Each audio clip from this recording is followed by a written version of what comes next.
Good evening, San Bernardino. Thank you guys so much for coming tonight.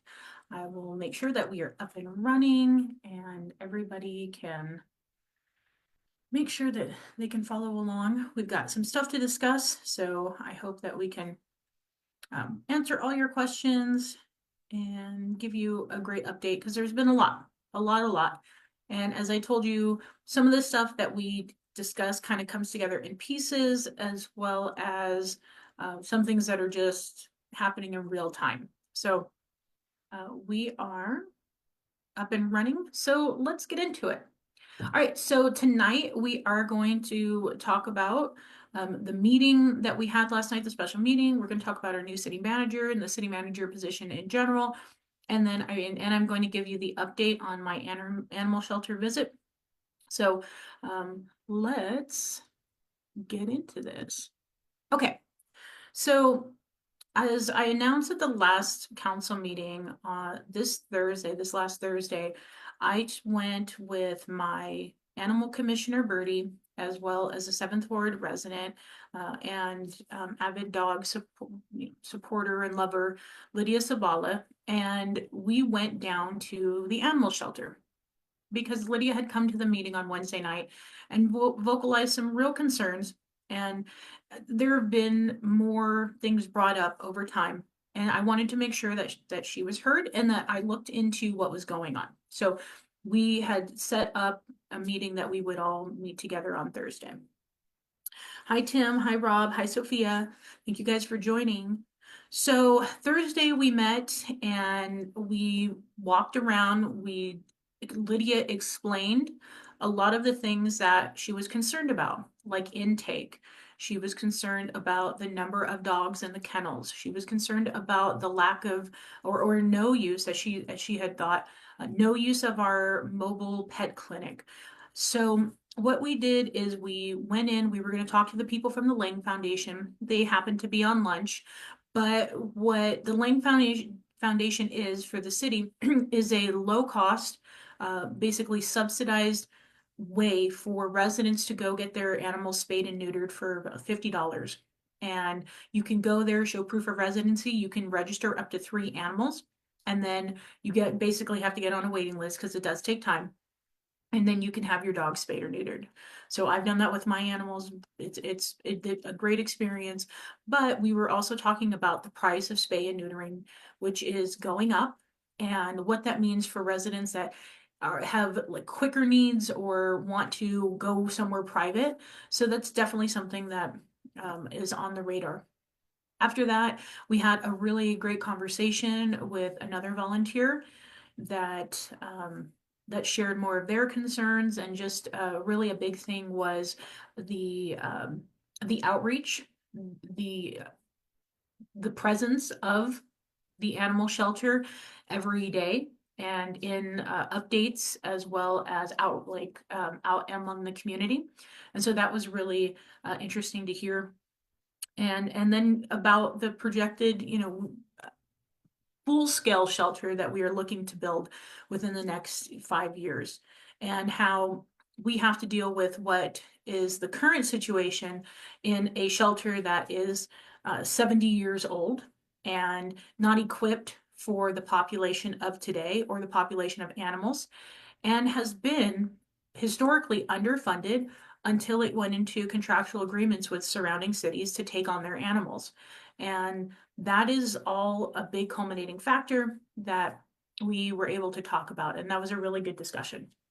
So after that, we walked the different kennels. We saw the large dogs and we saw the puppies. About halfway through, the kennel staff came over, just to see if we had any questions, and that was really amazing and appreciative. And we talked about how many dogs are put into kennels, which is an issue. And what we saw is we could go anywhere from 1 dog up to 5 dogs, including for the large breeds.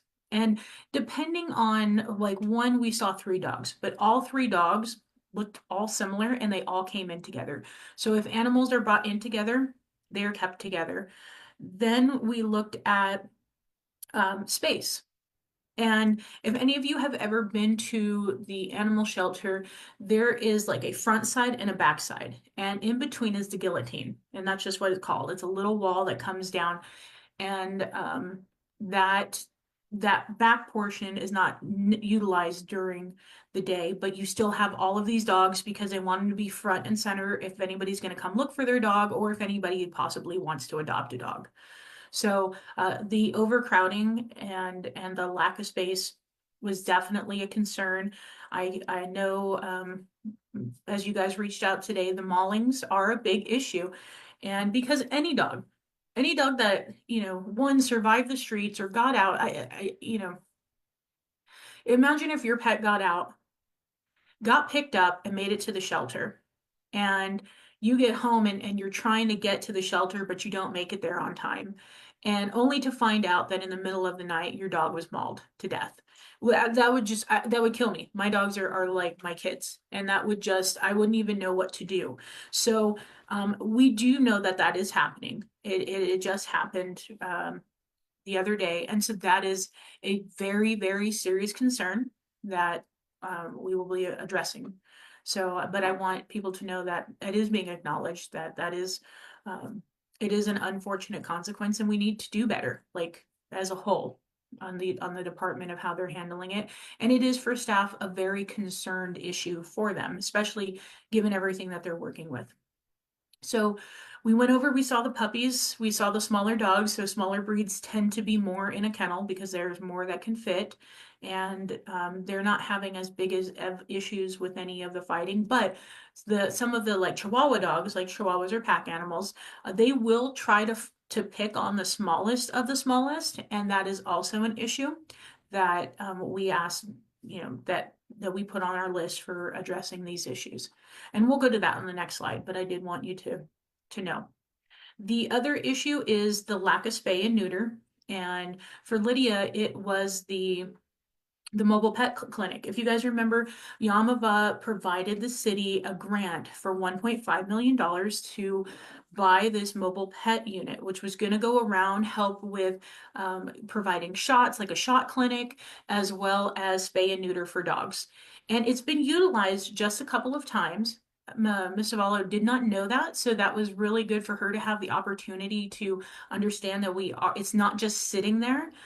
She got to go inside, as you guys can see the pictures, and it is really state of the art. It's beautiful. It's kept very clean, and there's enough space for the staff as well as the dogs. But the issue why it is not used is because there's a lack of veterinarians that are available to come and spay and neuter. And it's not just a lack here in the city, but it is a nationwide shortage of veterinarians. And so here we have this beautiful facility that is ready to go, but we don't have the personnel available to do that. So that was something else that was brought up. We looked at the new facility. So if you guys remember in the last council meeting, we approved the rental agreements for new modulars.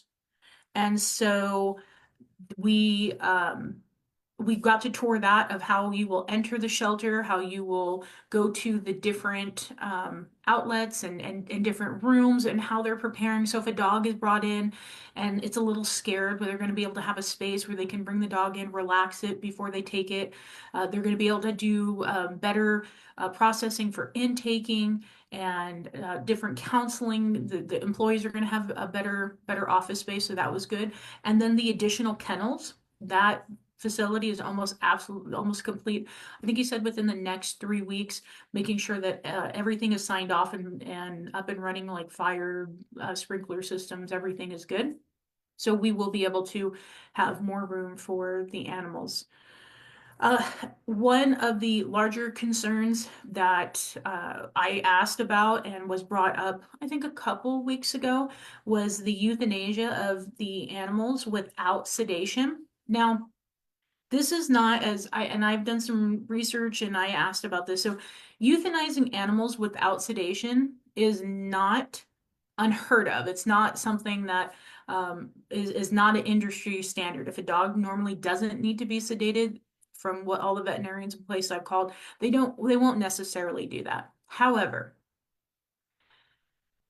for me, for the community, I can't imagine, right? Especially because these dogs more than likely have to come in muzzled and laid down or sat down, and someone's holding them. They've kind of, and I used to hire for the animal shelter, so I've watched this go through in process.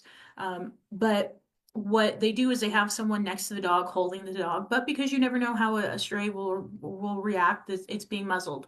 And for me, that's kind of, that's just sad. So if the dog is sedated, first, they can remove the muzzle, be clear of any potential biting or any potential harm to themselves, and then be able to hold the cat or dog or whatever in its last moments. And so 2 weeks ago, when Rochelle Clayton was here, she, and I believe this is what staff said, and Chris Watson issued a memo and made sure that it is now a requirement that all dogs and animals be sedated prior to being euthanized in our shelter. So I was really happy to hear that, because any living entity should be given dignity in its last moments. So let's see, I just wanted to make sure I don't run into any questions. So Rob said he recently adopted a pup back in June oh, good, I'm glad you're adopting. Did I see Potato? I did see Potato. I will talk about that in our next slide. And then they put the parking lot, so they put they're expanding, so the parking lot is not how it used to be right now. While they're finishing up, there's going to be some spacing within the first part, so you'll be able to park next to the trailers, but Water is literally right behind, and Water is accommodating parking for the facility right now while it's under construction. But they do understand that it is hard for some. They just can't have people park there while there's vehicles moving around. So, but thanks for bringing that up, Dave. All right. So from our tour, we were there a couple hours. What the next step was for me to take recommendations back to the city manager. Now, this is something that is very different in my role as an elected official versus just treasurer being a resident that got to do a whole lot of different things because I wasn't bound by any regulations.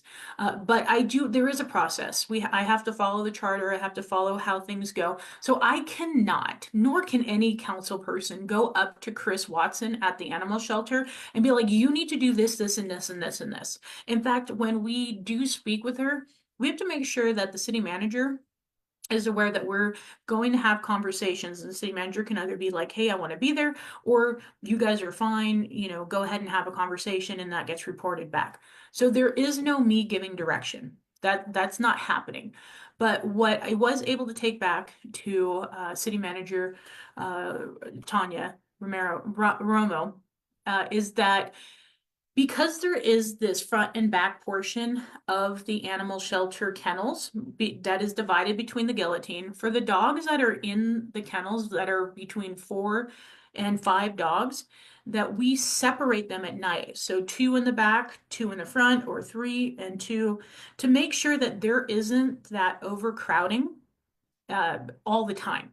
And they also do that when they feed. So this will give them a good separation for their end of the day sleeping, and hopefully that will reduce any type of potential harm in the evenings while the kennels are being expanded.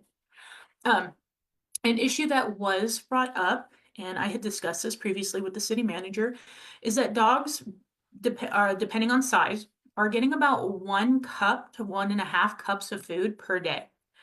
Now, the discussion is there is like a nutritional standard. And depending on size, of course, some dogs are going to eat less. But what sounded fair is that we wanted, I agreed with them, that we look into the possibility of being able to feed dogs up to 3 cups of food. And I'm literally talking like a cup, like not like if you get a cup, but measuring out 3 cups of food. And what the discussion was around is making sure that we have a budget in place so that we can provide the food. And that's just a requirement. So what I also recommended to the city manager is for her to discuss with Chris Watson about the food budget and what it will take. What are the projections to feed dogs up to 3 cups of food per day, depending on their size. And then for the mobile unit, which is and the shortage of access to veterinarians, Ms. Lydia asked for a recommendation because we are searching for, we currently have a recruitment open for a full-time veterinarian to be paid hourly, or actually it's per diem, but they would be ours that come in and work, is to, in the interim, hire a relief veterinarian or hire the relief veterinarian to come in strictly for spay and neuter and work in the mobile unit.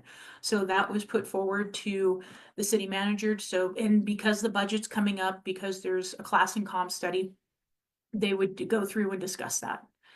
And then when the mobile clinic is up and running, to kind of put a schedule together where it will be available ward by ward for people to come and bring their dogs. And they said they're projected up to, if everything's running smoothly, they could maybe do 30 or 40 spay and neuters a day.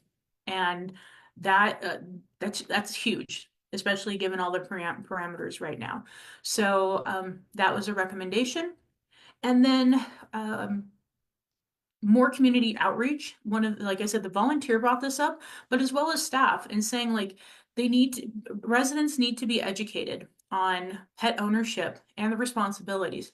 And here's the thing, and I have had really good conversations with many of the animal advocates in our community. And ultimately, what everything comes down to is responsible ownership in our community. The city's not breeding dogs. Residents are. The city doesn't own pets. Residents do. And the city has been now tasked with the blessing of the community to have its own shelter so that it can be a place if a dog or a cat or an animal of whatever is in the streets or abandoned. But you realize the overcrowding that existed even prior to any of the contracts with the neighboring cities is due because of other people's ownerships. And as taxpayers, we carry the burden of making sure we provide the service to people who are not taking care of their pets in an overall sense. And this isn't just like, oh, my dog got out this one time. We're to bring dog. We watch people abandon dog after dog after dog the other day. And it was really sad. So we got to be cognizant of that. And that means looking at what it means if your dog is not registered and spayed and neutered and what that cost may be for you. And in that, if we raise the price for licensing or for if you have a violation, but also giving you between 30 to 60 days to go get your dogs and your cat spayed and neutered, and then your fee is waived. So that was a recommendation sent to the city manager. And then as well, there are some conversations that people have been given misgendered dogs, and or a dog was given that ended up being a pregnant animal. So I want to talk about that because people are like, how do you get a dog that's not spayed or neutered out of a shelter? Well, if someone really falls in love with an animal, they want to take it home. And because the list for spayed and neutering right now is between like 2 months to 4 months, depending on where you're going, what they're allowing pet owners to do is put down a deposit and then requiring them when their name comes up to come back and get their dog spayed and neutered. Well, they explained to me like a female dog could be potentially pregnant when they bring it in and not show for like 2 months. And then all of a sudden you've got a pregnant animal on your hands ready to give birth. I don't even want to get into the other discussion about what you do from that point, but that is why in there you have people getting dogs that are not fixed out of the shelter. And for them, it's like, okay, either we hold on to this animal, hoping that you'll still want it in a couple months, or you'll bring it back, or potentially something could happen and this animal will be put down. So it's a catch-22 on that. But the misgendering and some of the issues, it's not always exactly clear if a dog is fixed or whatever its circumstances are. So the recommendation was for a dedicated staff for animal intake. So someone will be specifically receiving, doing all of the processing and the paperwork and verification. And so that was sent to the city manager as well. So, um, let's see. Dave said on food, one time when I was there pulling a dog, they had four great big boxes that they were pulling out of the rain. They had to throw it all out. So if they're not taking care of it. So I did see they have generous donations from Amazon. I can't speak to whatever happened in the rain, but I know that they're trying to keep as much food coming into the shelter as possible. So the last thing that I want to let you know is I did see Potato and Banana, which is like the other dog that they say looks like Potato. I can't give you 100% of the information because it's still ongoing, but there's a lot, and there's been, from what I've heard, what the community has said versus what the city is recording, and just finding out different facts. So it's a very sensitive issue. There's a lot of moving parts, even to the point that a resident called impersonating a family member to gain information from about this particular instance. And that is extremely worrisome and wrong. So because you have people pretending to be family members to get like, and literally this is tied up in litigation right now. It's concerning, so we've just been asked to just hang on. One thing that I have been able to say, just so the community is aware, that there is not a death sentence specifically for Potato right now. Like that's not, it's not like that they're prepared to euthanize him right now. So I did want to at least be able to tell you that, and then I'll be able to give you more of an update next week. But he was in his little kennel, looked fine. So did Banana, which is what they call the other dog. So there you go. All right. So I hope that gets us up to a point. I know it's a lot with the animals, and it may never be enough, but I am listening, and I am willing to, make sure that we spend our time and do everything that we can, and that this information is discussed between the city manager and the director. Okay, awesome. So next, we will jump into what's going on with the city manager. And I know so many of you guys are like, oh, I can't trust. I know there's so much going on, and there's so many moving parts, and there's so much I want to tell you, but I can't tell you everything, but I'm going to tell you what I can. And so over, last year, the council, before I got on, had offered to hire Rochelle Clayton, who was our acting city manager. And between October and January, that just went away. It was not going to happen, you guys. And I wanted to. I really believe that Rochelle was just a fabulous individual and city manager for us. In my short time that I was working with her, I was not unhappy. But as time goes on and other people recognize good city managers, because there's only so many of them, the city of Barstow decided that, well, if you're not going to jump on this opportunity, we are. And she interviewed and they hired her. And for those of you that watched the Barstow meeting, and I know some of you did, the glowing reviews that they gave her, look, she had 17 years of experience at the county of San Bernardino. She was in city government for 30 years, 8 years as an HR director, 9.5 years as an assistant city manager. So her natural progression was city manager. And I thank her for all that she has done for our community. And like I told her at the meeting, she was there Wednesday. While her time here was, she had it almost a year or just about a year here in the city, the effects of what she has done and enforced in our city will be felt for a very long time. And so good for Barstow. Hey, San Bernardino.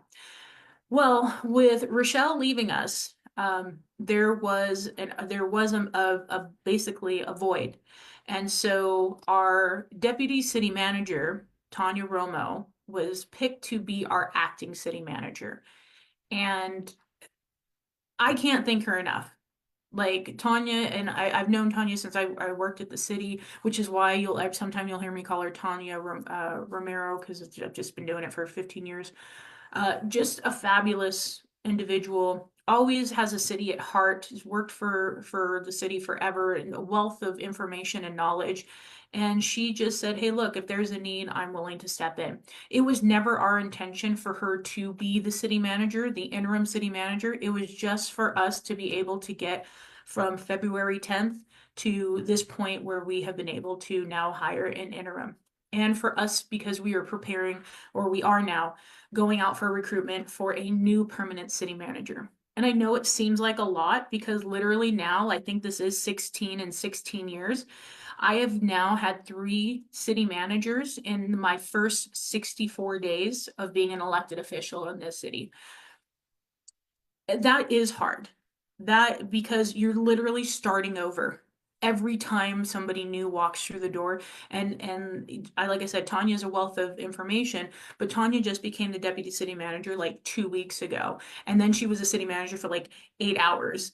And you have an entire staff and an entire city working on everything: homelessness, infrastructure, paving and economic development and public works projects. And so it causes chaos. And the council, honestly, you guys, they don't think about the chaos that they cause because they're not in the city and they're not working about it. So to call a meeting and be like, okay, now we're going to make a decision, that flips the city upside down. Now, luckily, unfortunately, the staff in the city is very used to that. And I think this is why the charter is written the way it is, because political officials are not highly educated on how cities actually run, and because they're politically motivated by a lot of their actions. I believe the writers of the charter saw, like, it doesn't matter if you have an interim, it doesn't matter if you have a permanent, or it doesn't matter if you have an acting. The roles and responsibilities of the city manager get to keep moving regardless of where the council is at any time. And so it was a very tumultuous week and a half, but we got through it. And now we have our new interim city manager, Bill Gallardo. And I'm very happy that he was with the city of San Bernardino. As he announced last night, he is a resident of our city. He's been here for 60 years, but he has been the city manager of the city of Brea for the last, well, I think he was like city manager for 15 years, but he was with the city for 34 years. Amazing guy, super, just intelligent, knowledgeable. He's got a great background in finance, in labor relations, in economic development, and just his overall like person. Super, super awesome. And what I really appreciate is that level of expertise and knowledge in making sure that we're moving forward. Because as you heard last night with Councilwoman Calvin and myself, the city doesn't have the luxury of being stagnant. We have a lot of things going on, and we need to make sure that if we're going to continue to be a revolving door of city managers, that even the interims are prepared to pick up where we left off. And that is exactly what I believe Mr. Mr. Gerardo is going to do for us. And so those of you who asked why it was so important for me to pull and talk about the contracts last night, there's a lot of moving parts. And so I want to explain that really quickly because, so Mr. Gallardo is a PERS retiree. So he literally in December retired from the city of Brea. Now it is absolutely common. It's pretty much normal for city managers to retire and then get on an interim list. Like, hey, if someone needs a city manager for a short amount of time, I'll come over because look, we only have 418 city managers at one time in the entire state of California. So that's quite a commodity. And that means that when you need one, you want someone with experience. So that's where he's moving into. Now, what PERS requires is if you retire to wait 180 days from the date of your separation before you become an interim. And that's pretty normal. But in this situation, there was an opportunity for him who lives here in the city to become an interim city manager before his 180 days. And what CalPERS, which is the retirement system for the city, then allows is for us to have a waiver. But that waiver is very, very specific as to how he becomes eligible. And I was a human resources director. My background is in human resources and civil service. So going through his contract, there were some red flags for me. And I wanted to make sure that we address them. One, because I don't believe anything happens by coincidence in this city. And two, I did not want any reason for Mr. Gallardo not to be our city manager. So the first thing I questioned was that the city manager position became vacant on February 5th, 2025. That date didn't align. I know some of you caught that. And the Director of Human Resources spoke to that. She said that it was actually when Charles Montoya left that this position, the permanent position, became vacant. So that date was changed to May 21st of 2024. The start date for Mr. Gallardo was listed effective as of February 21st, 2025, but that had to be changed, and it was changed to the day that is required by, or that the day that PERS accepts, and then the job has to be posted. So those were the three things that I questioned, and here's why.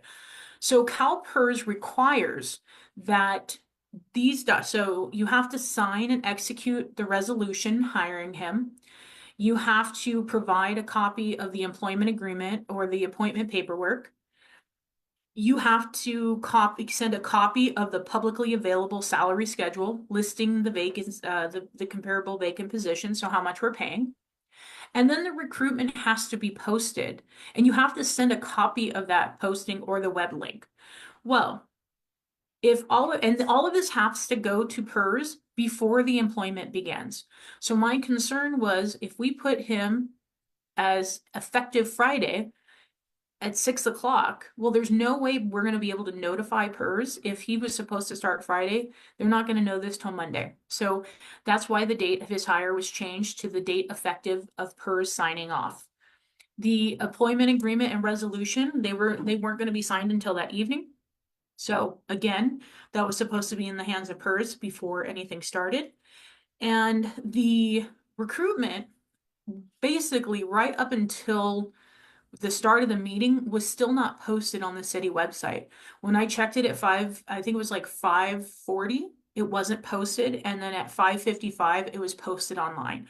So we were not in full compliance, and had, PERS said, hey, look, you violated any of this, we could potentially put him at risk of, having a PERS violation, and it could possibly make him ineligible for us, which was, again, my concern. So that's why I pulled and asked for those different changes. So I hope that makes sense.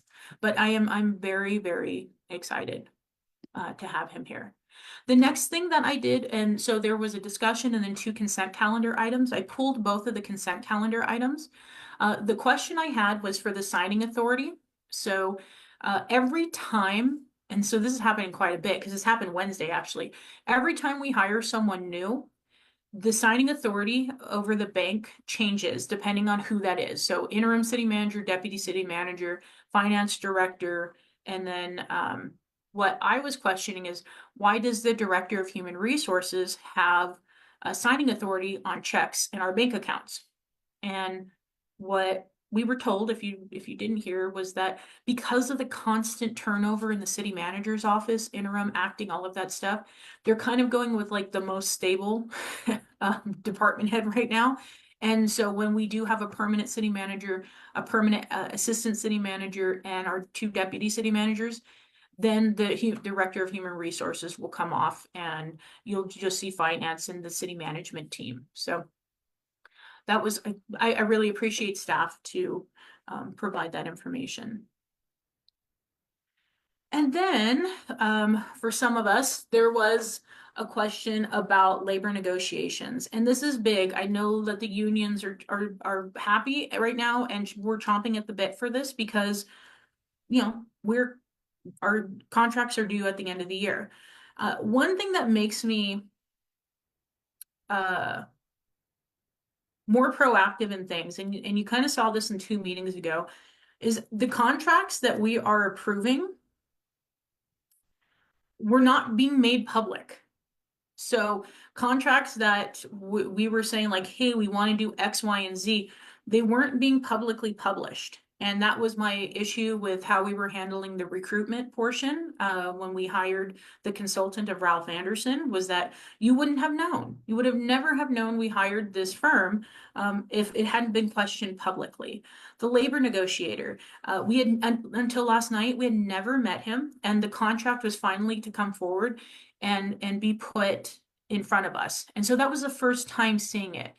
And while we may have conversations and we're doing things in behind closed doors and closed session, that's fine. But once these things become public, then we're able to again ask questions and for clarification.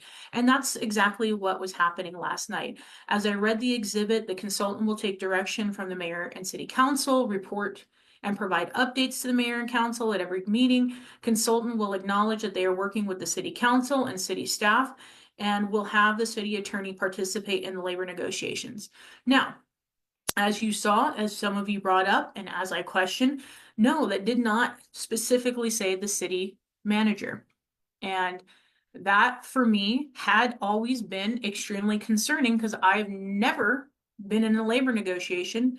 I teach labor negotiations, and I had not been in a situation where a city manager was not directly tag teaming with the labor negotiator.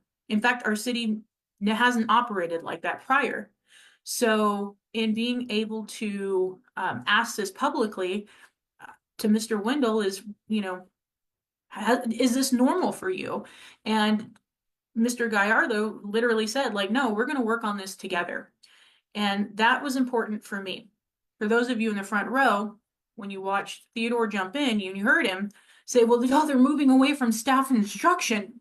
Yeah, absolutely. Because just because you can get away with something when you don't think anybody's looking, open session is a very different story. And people have concerns. People are reading contracts. People are evaluating everything. The unions read the contracts and questioned why the city manager wasn't listed in there. And so what I wanted to do was to have this directly say the city manager. Now, and I know it became this contentious issue with Theodore trying to jump in. And I want to explain a portion of that. Old habits die hard for some people, and I think that's what Councilman Sanchez is going through. When I ask questions, it's important. And I'm asking the city manager, the consultant, and we have a city attorney sitting in front of us. And for me, it's very important that the people who are dealing with this provide me the answer. Now, I always appreciate if I solicit Councilman Sanchez's advice, or I've asked him, hey, is this cool or not? That he provide, if he wants, he can provide an answer. What I don't do is just, I'm not going to be disrespected, or have someone give an answer that I want from the person that's doing that. And that's just how it happens last night. But that's because, as you guys know, interjections mean that private agendas are now being stepped on. And this is our opportunity to make sure that we're following the charter, that we are putting ourselves in the absolute best position for negotiating these contracts, and that there's no conflicts of interest. And that's important to me because we want to be very, very successful. And I know that's not easy. It's not an easy transition for people who are used to doing whatever they want. And that's what I say. Councilman Sanchez is learning he does not speak for the council. He does not the city attorney. He's not the city manager. And he's not the mayor. And I appreciated the mayor asking, to hold off so that we could get our questions, because what ended up happening was his interjection was pulling this off the consent calendar, because I was asking for a modification. But had we just been able to get the city attorney to have his opportunity, it wasn't necessary because, as he explained, city staff covered the city manager. And the city manager felt comfortable that that was adequate enough for this not to have to be changed and to make sure that he was a part of the process. That was where I was coming from. And so it's just, it's just a little more time people are going to need.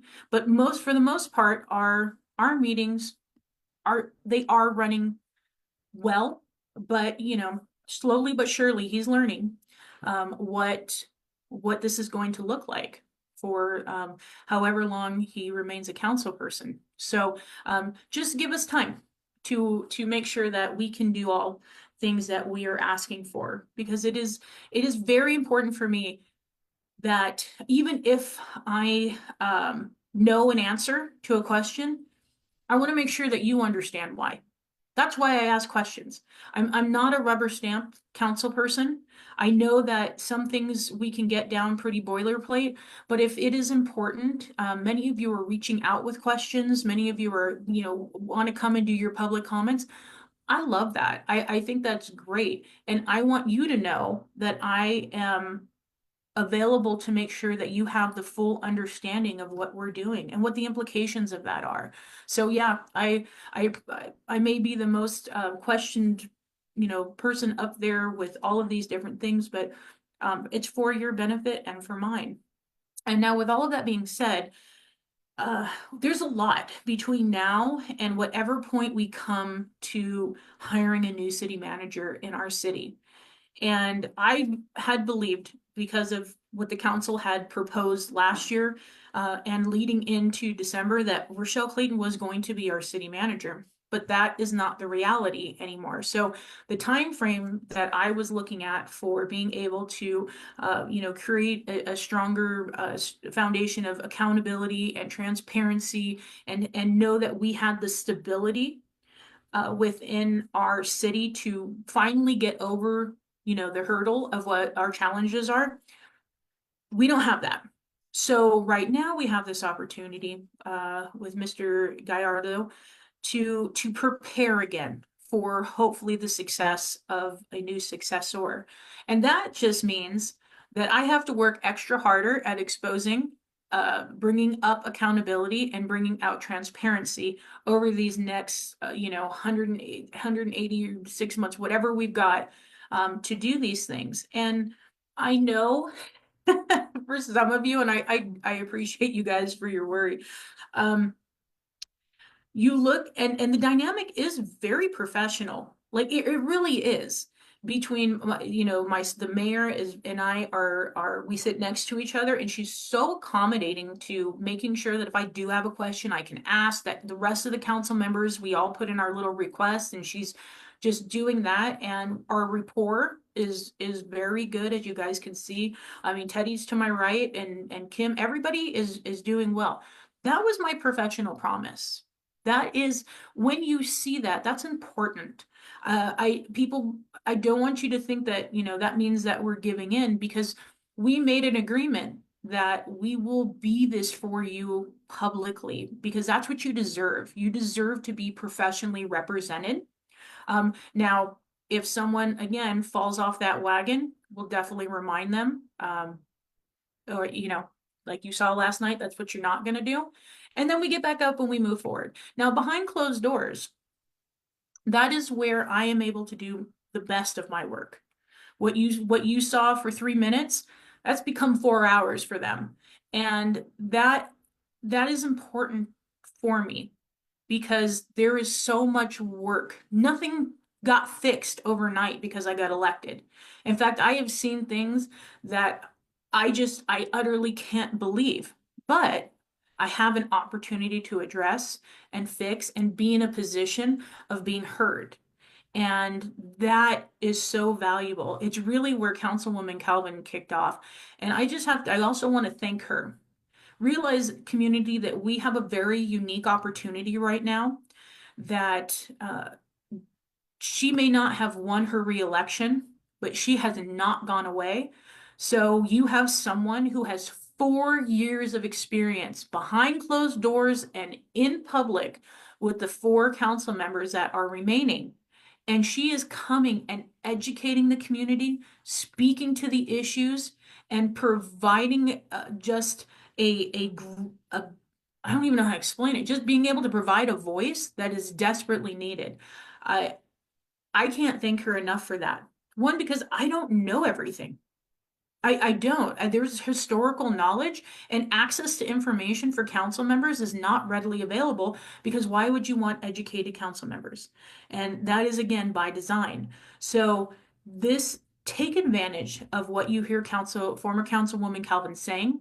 Take advantage of her knowledge. Ask her your questions because she's going to be able to enlighten our community in a way that I'm not at this point allowed to do anymore. But there's nothing she doesn't know. And I love that. So we have a lot of work to do. You cannot sit down and be quiet. You have to remain vigilant. You have to show up because there are special interests that are trying to circumvent the entire structure of this city. And it has been extremely hard for them in the last 64 days to do that. Unfortunately, some people fell complacent, but that's what happens. People, they run and they're like, I'm going to be different and I want to change and I believe in the future. But if you are going to do things that have never been done, um, you cannot be complacent and acquiesce to people who only have their interest at heart. And that's a hurdle. We see that time and time again with elected officials, because it's important for some to be liked and to find a middle ground. But what we know from us that have done this, that there is no middle ground. There really is just one way of doing things in this city.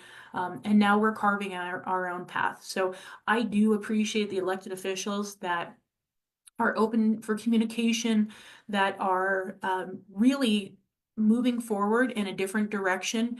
And sometimes when you're not able to see, and for me, what speaks the loudest is what people do when they don't think the public will see them or find out what they're doing. And that is my indicator. And so if someone's not worth the time, I don't even waste my energy. So if you see me talking to the mayor, it's because this is a collaborative. There's something there to work with. Mario, Juan, there's something, Councilwoman Ibarra, there is substance there that I see that we can move the city forward with. Other than that, everything else is just dead weight. But I'm here and now even more driven for our success and for our next city manager. So I hope that answers all your questions. I hope that gives you more information on the shelter, on the meetings, and just where we are as a city. So I appreciate you guys so much. Thank you, Scott, for jumping in, and Barbara and Sarah and Miss Sophia, thank you. And then if you have any additional comments, please don't hesitate to put them into the chat and I'll go back and look. And then also if you have emailed or you have questions to the city for me as a council person, I am trying to respond. There's quite a bit, and I'm trying to get all of the information from the directors. Again, with the changes in City Hall, it's just a little bit harder because we're trying to focus on the biggest, projects, and so the directors are just a little less available just to like, hey, where's this project? Where's that project? Because they're getting everything ready for the new city manager. So all right, guys, I hope you have a great rest of your weekend. And if you need anything, please reach out to the council office and I will be available. So have a great night.